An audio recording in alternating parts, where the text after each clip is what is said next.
Anda à procura de um renting automóvel? Ou de um aluguer de carro mensal ou diário? Ande com a Quinto. Há 30 anos que a Quinto anda consigo para lhe oferecer um serviço de mobilidade completo e de confiança. Vá a quinto.pt e descubra as soluções que temos para si, com tudo incluído. Quinto, há mais de 30 anos a andar consigo. Le pacifisme et tout ce qu'il recouvre, il est à l'ouest. Et les euromissiles, ils sont à l'est. We shall fight in the hills. We shall never surrender. Não estamos mais isolados. A solidariedade europeia não nos faltará. Diplomatas, um podcast de análise da atualidade internacional com Teresa de Sousa e Carlos Gaspar. Bom dia e bem-vindos de regresso ao podcast Diplomatas no Público. Comigo estão a jornalista Teresa de Sousa e o investigador Carlos Gaspar e estamos a gravar na tarde de quinta-feira, dia 3 de outubro.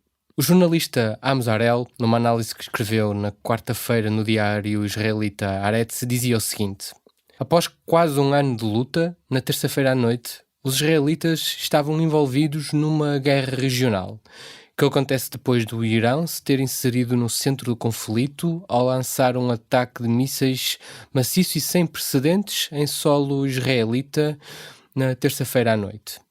Isto acontece depois de Israel, na noite de segunda-feira, ter entrado e iniciado a invasão terrestre no Líbano. Carlos, bem-vindo novamente, depois das férias. Concorda com o jornalista do Haaretz? Nós estamos já na tão anunciada e, de certa forma, esperada guerra regional? Certamente. Nós temos duas guerras. Temos uma guerra na Europa entre a Rússia e a Ucrânia e temos uma guerra no Médio Oriente entre Israel e o Irão, onde na primeira linha estão aliados do Irão, como o Hamas, os Houthis no Iêmen ou o Hezbollah no Líbano. Mas é certamente uma guerra. As duas guerras estão ligadas entre si.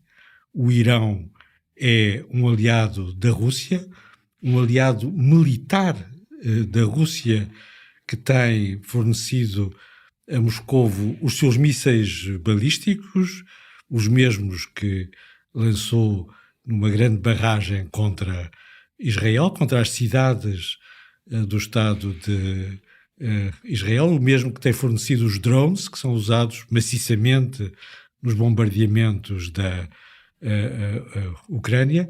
A Rússia, por sua vez, está comprometida com um contrato para modernizar a aviação de combate do Irão, com o fornecimento dos Sukhoi 35 e para modernizar as suas defesas antiaéreas com um sistema móvel S-400, que é bastante mais eficaz daquele que ainda está no terreno a proteger designadamente as instalações nucleares no Irão. Nesse sentido, pela aliança militar entre duas potências revisionistas, as duas guerras, a guerra na Europa e a guerra no Médio Oriente, estão ligadas estão ligadas também, neste sentido, em que o Irão e a Rússia partilham objetivos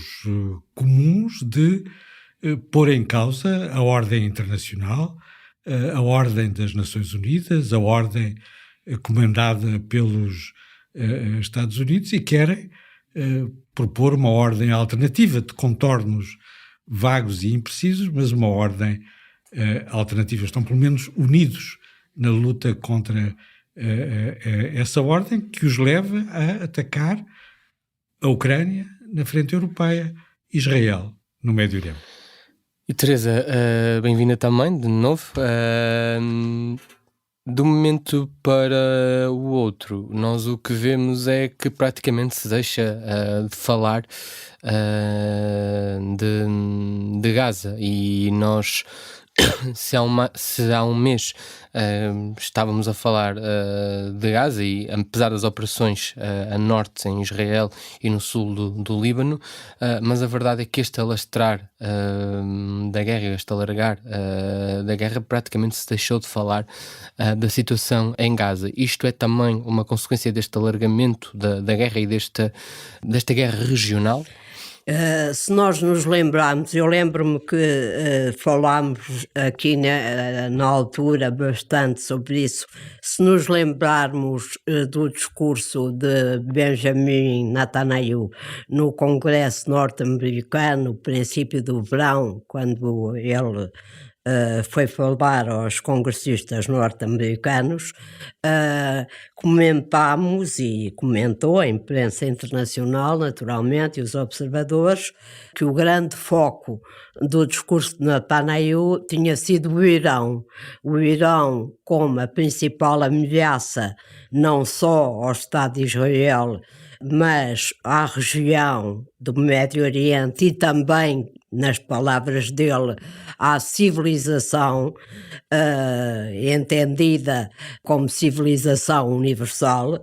E este foco no Irão, quando estávamos ainda em pleno confronto em Gaza, digamos assim, foi, creio eu, uma mensagem bastante clara daquilo que deve ter sido sempre o propósito da liderança israelita em relação a este conflito. Convém sempre recordar que ele começou com o massacre de 7 de outubro, vai agora passar um ano sobre esse massacre, e creio que a liderança israelita e Netanyahu, especificamente, viram aqui uma oportunidade e planearam um confronto a médio prazo que teve sempre como objetivo levar o Irão a, de alguma maneira, cair na armadilha que Israel lhe acabou por lançar. A seguir a Gaza, onde o Hamas está praticamente destruído, pelo menos no curto prazo, para além de estar destruído, o Gaza também está destruída, e o custo humano desta guerra, nunca podemos esquecer, é de facto imenso e insuportável. Logo a seguir à guerra, o Hamas está neutralizado em Gaza, assistimos com uma rapidez impressionante e, portanto, com uma preparação certamente de longo prazo, ao primeiro ataque sério à estrutura do Hezbollah, que foi o dos célebres pagers e toda a estrutura de comunicação do Hezbollah. Vimos a seguir, pouco tempo depois, a decapitação do Hezbollah. O Hezbollah foi decapitado, toda a sua estrutura de liderança, a começar pelo seu líder supremo, Nasrallah, um homem muito próximo do Ayatollah Khamenei. Os bombardeamentos israelitas encarregaram-se de tentar e de conseguir destruir muita da estrutura militar e de mísseis, lançamento de mísseis do Hezbollah, e, como dizem alguns observadores, e parece-me uma boa expressão, obrigaram de alguma maneira o Irão a ter de intervir e a ter de atacar Israel. É a segunda vez que ataca Israel desde sempre. A primeira foi em abril. Exatamente, inédito, não é? A primeira foi em abril, mas não teve de maneira nenhuma a dimensão, nem a força, nem as consequências nem as consequências exatamente deste ataque, e digamos que a estratégia de Netanyahu está a ser conseguida. Eu lembro que o presidente iraniano, o novo presidente iraniano, que é considerado na estrutura política do Irão como moderado, disse aos jornalistas, quando esteve na ONU para discursar na Assembleia Geral das Nações Unidas, disse aos jornalistas que Israel estava a tentar, e a situação no Médio Oriente, estavam a tentar levar o Irão para um sítio para o qual ele não queria ir. Se há expressão mais clara sobre a estratégia de Netanyahu e da administração israelita e a resposta do Irão, temos aqui essa situação definida claramente pelo presidente iraniano. O Irão teve de ripostar. Não podia dar uma imagem de fraqueza perante a decapitação do seu proxy, das suas milícias mais fortes e mais importantes na região. Fez um ataque sério que devia também levar os israelitas a pensar duas vezes a Israel com mísseis, inclusivamente mísseis balísticos supersónicos, hipersónicos, que graças à colaboração das forças navais americanas, francesas e britânicas e à cooperação da Jordânia não tiveram grande efeito, mas mostraram a sua força e a sua capacidade de ataque e, obviamente, fizeram aquilo que Netanyahu pretendia, que foi o envolvimento, ainda que numa escala limitada, do Irão neste conflito. O Irão não está em situação interna de travar uma guerra com Israel, está numa situação de fraqueza que tem a ver com a sua situação económica interna, que é extremamente precária por causa das sanções, nomeadamente, e do congelamento dos depósitos iranianos no exterior, no mundo ocidental sobretudo. Tem uma situação interna relativamente conflituosa. Os movimentos das minorias, das mulheres, todos nós temos acompanhado isso mais ou menos intermitentemente. Qual é o maior risco aqui? Eu acho que é esse o problema que hoje se põe com mais acuidade. Quer Netanyahu envolver diretamente os Estados Unidos? Os Estados Unidos não se essa era uma das perguntas que eu tenho para a Teresa. Exatamente. Ainda então, mais à frente. Eu passo ao Carlos e termino. Sim, eu ia perguntar ao Carlos ainda no âmbito desta questão e pegando no que o Carlos estava a dizer e fazendo aqui aquela que é uma pergunta que todos os analistas estão a fazer. O Carlos falou na questão da ordem internacional, mas eu recordo da tentativa do Irão e dos proxies do Irão alterarem aqui um bocadinho a ordem internacional, mas eu recordo sobretudo aquilo que Netanyahu disse na reunião na ONU na semana passada, em que ele próprio disse que Israel chegará a qualquer lado, e esta pretensão que ele tem demonstrado, de facto, do próprio Israel alterar também um bocadinho o xadrez da região. Depois do ataque israelita ao Líbano, seguiu-se uma resposta iraniana, e a pergunta que toda a gente faz agora é: o que é que podemos esperar do lado de Israel em relação ao Irão? O Netanyahu foi perentório depois dos mísseis terem chegado ao solo israelita na terça-feira. É que a resposta em abril de Israel foi uma resposta sobre alvos iranianos. O que é que podemos esperar agora por parte de Israel? Há uma situação completamente diferente daquela que existia em abril. Como a Teresa estava a dizer, há uma revolução, há uma inversão de posições no terreno. Israel passou a ter a iniciativa estratégica. Há um ano, depois do massacre de 7 de outubro, Israel estava de joelhos diante do Hamas, do Hezbollah, que começou imediatamente, aliás, a atacar Israel, e do Irão, e agora é Israel quem está a encostar à parede o Irão. Como disse a Teresa, a situação em Gaza está, de certa maneira, estabilizada. O Hamas está desarticulado do ponto de vista militar. Na frente norte, o Hezbollah está igualmente desarticulado do ponto de vista militar.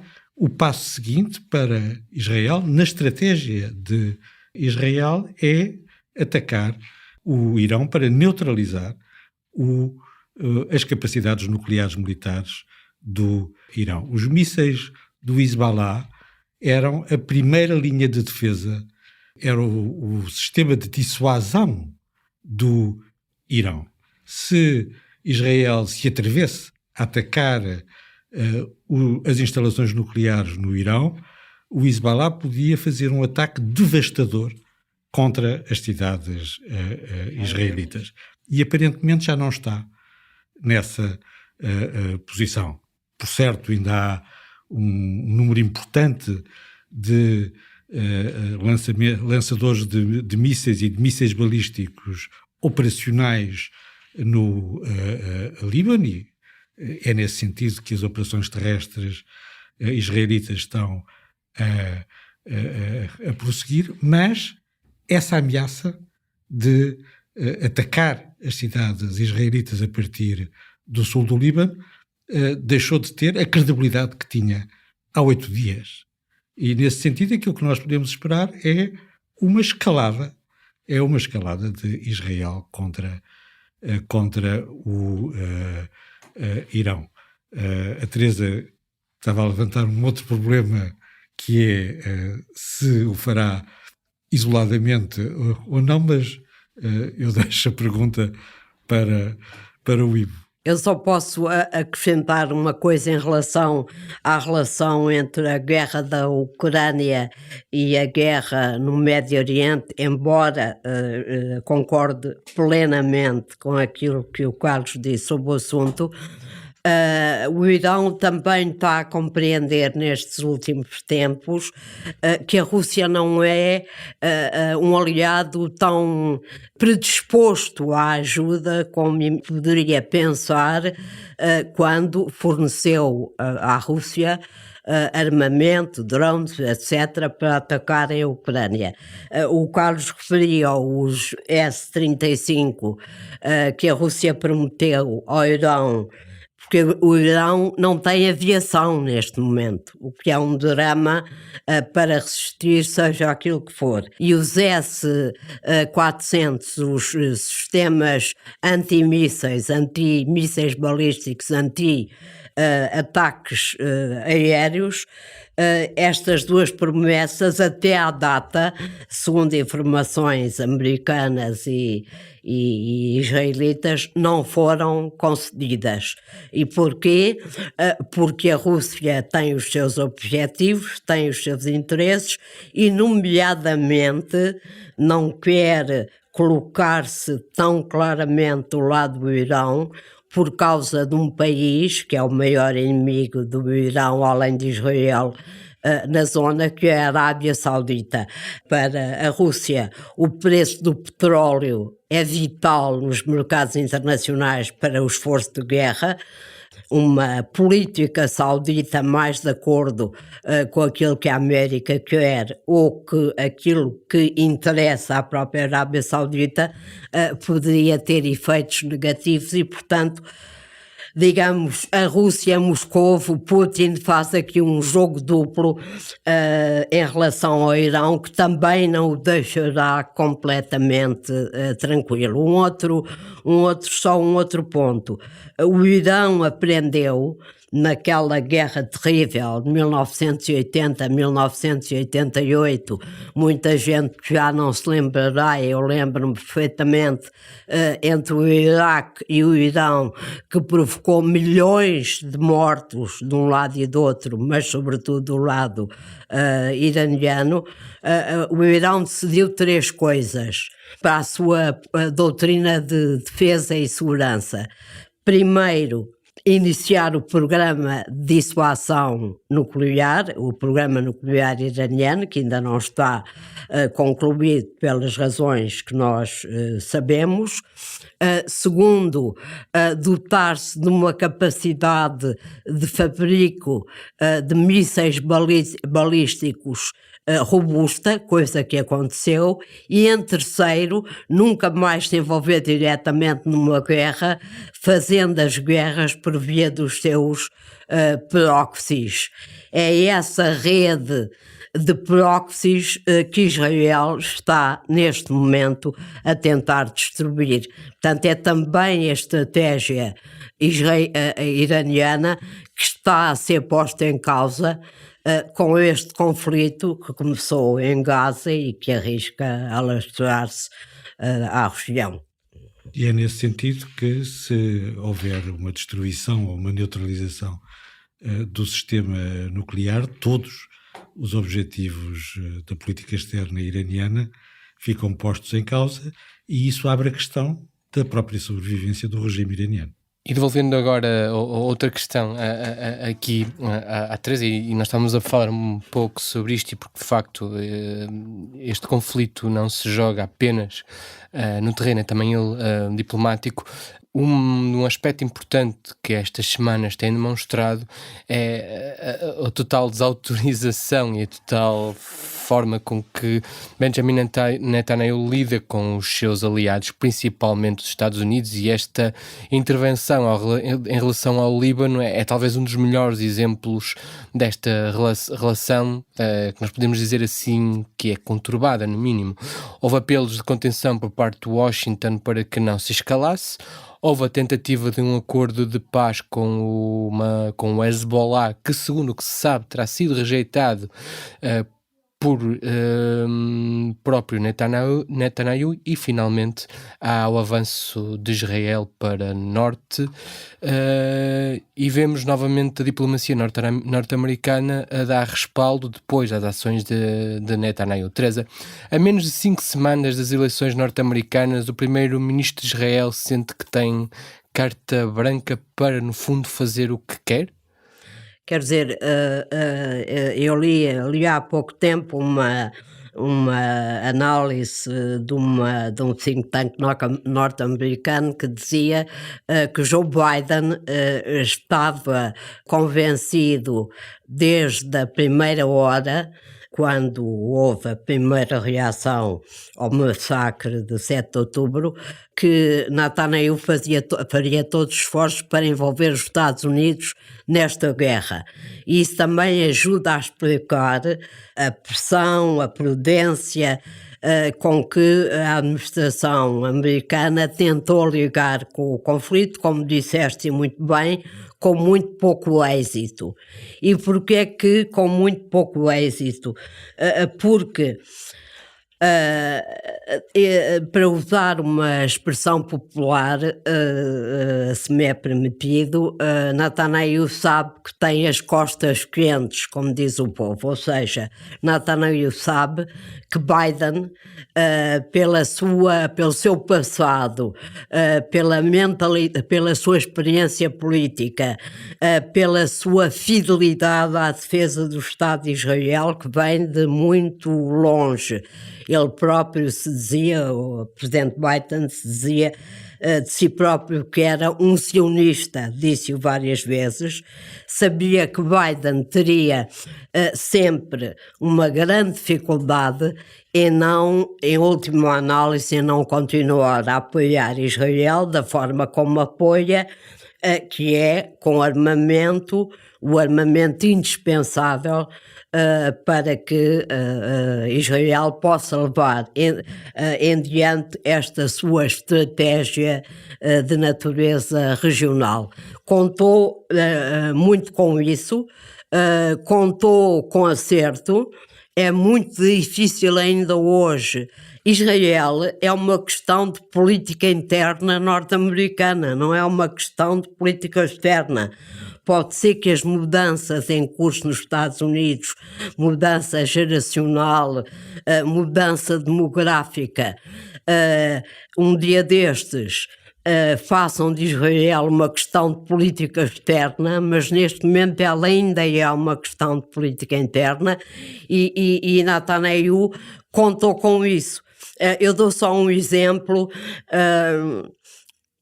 até que ponto o envolvimento do Irão agora no conflito, caindo na armadilha que Israel lhe montou, altera um pouco as coisas até ao nível internacional.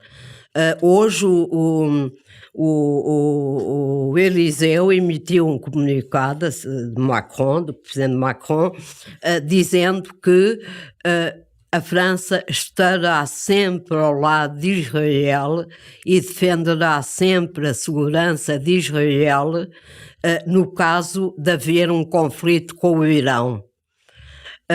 Esta é a realidade. Quando o Irão faz parte da equação, não é só a guerra em Gaza com a destruição enorme de Gaza e as vítimas civis palestinianas, não é só o Hezbollah, embora a França tenha uma relação estreita com o Líbano, mas tem perfeita consciência que tem muito pouca influência naquilo que se passa dentro do Líbano, pela simples razão que até agora o Hezbollah era um Estado dentro do Estado.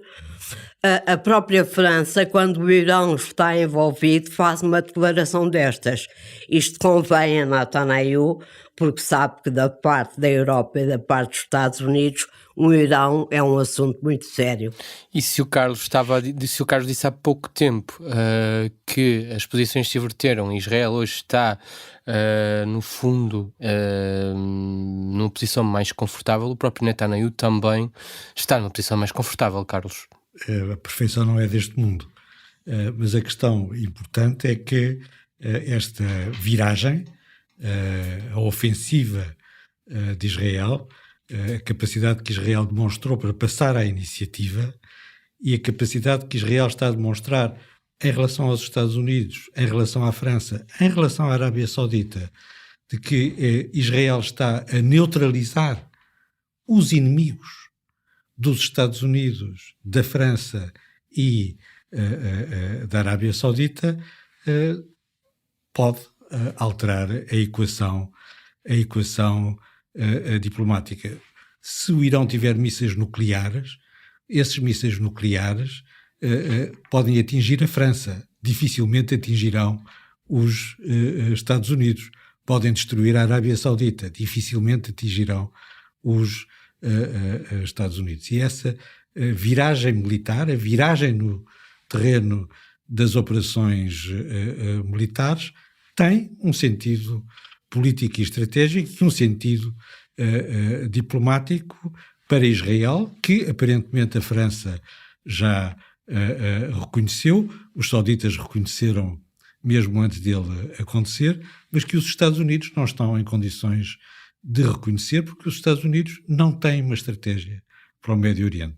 O presidente Biden abdicou de ter, tal como na Ucrânia, abdicou de ter uma estratégia para além da gestão de crises. A seguir à crise de Cuba em 1962, o secretário da Defesa, Robert McNamara, tem uma frase célebre em que diz: já não há estratégia, só há gestão de crises. E essa é aparentemente a posição do presidente Biden. No caso da Ucrânia até se pode compreender, o presidente Biden temia uma escalada que pudesse levar à Terceira Guerra Mundial, como Robert McNamara, e portanto preferiu a gestão de crises.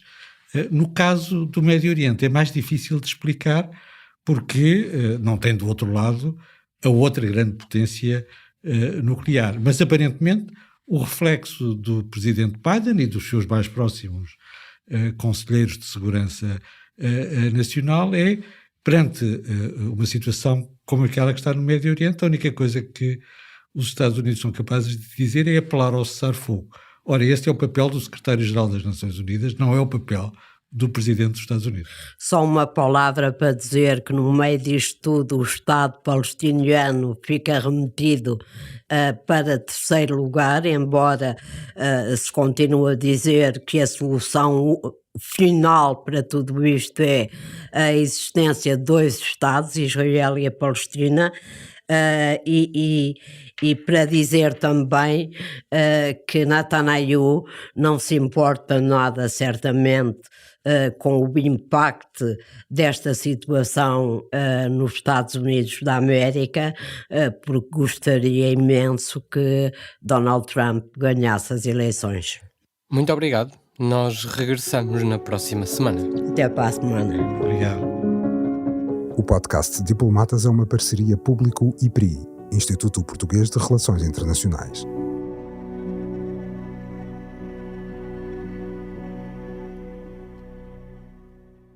O público fica no ouvido.